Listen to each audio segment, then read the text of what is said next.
Capacitores são componentes essenciais no estudo da engenharia elétrica, pois eles permitem armazenar energia elétrica de uma forma diferente, por meio de um campo elétrico.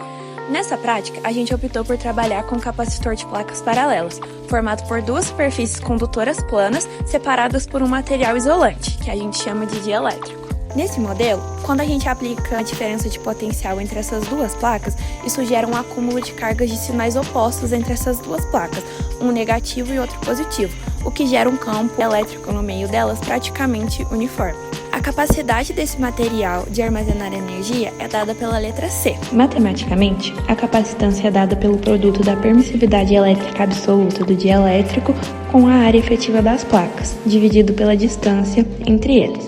Entretanto, ao construir nosso capacitor, utilizamos mais de um dielétrico. Devido a isso, teremos que usar a fórmula de capacitância equivalente, necessária quando há múltiplos dielétricos em camadas sucessivas, e nesse caso não poderíamos usar simplesmente a fórmula padrão. Bom, e depois de definir como funciona e como é o nosso capacitor, a gente parte para a parte da construção. Então a gente escolheu materiais acessíveis e de baixo custo. Então optamos por usar madeira balsa, MDF, tabuleiros redondos, que geralmente é utilizado para fazer pizza, tubos ou canos de PVC e papel contact.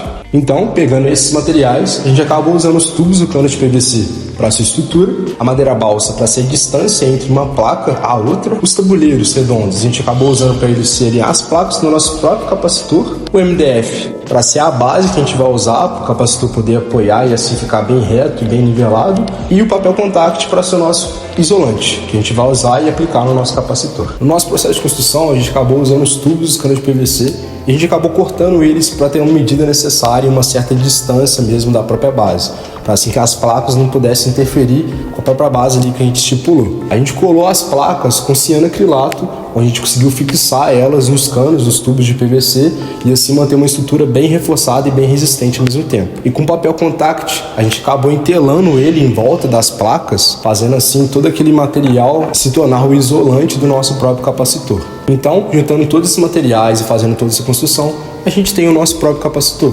O material que a gente chegou a projetar, a gente chegou a construir e analisar dele de uma forma que ele ficasse bastante confiável. Após a construção, mediu-se a distância entre as placas de 2,5 milímetros.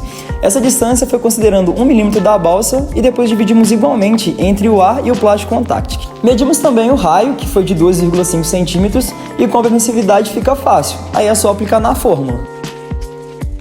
A partir do raio conseguimos obter a área das placas. Daí, aplicamos na equação e conseguimos obter o valor da capacitância equivalente. Com esses valores, calculamos o valor de 0,2218 nanofarads de capacitância. Posteriormente, conseguimos medir o valor de 0,2480. Essa discrepância pode ser dada tanto pela imprecisão do instrumento quanto por erros construtivos. Uma característica também importante de apontarmos sobre o capacitor é a tensão máxima que ele suporta. Para calcularmos a tensão máxima, utilizamos o valor do campo elétrico onde ocorre a rigidez dielétrica do material.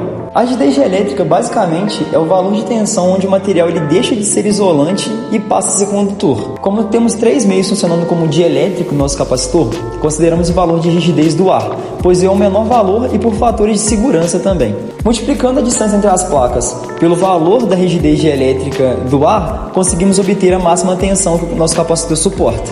Juntando todos esses materiais e fazendo toda essa construção, a gente tem o nosso próprio capacitor. O material que a gente chegou a projetar, a gente chegou a construir e analisar dele de uma forma que ele ficasse bastante confiável.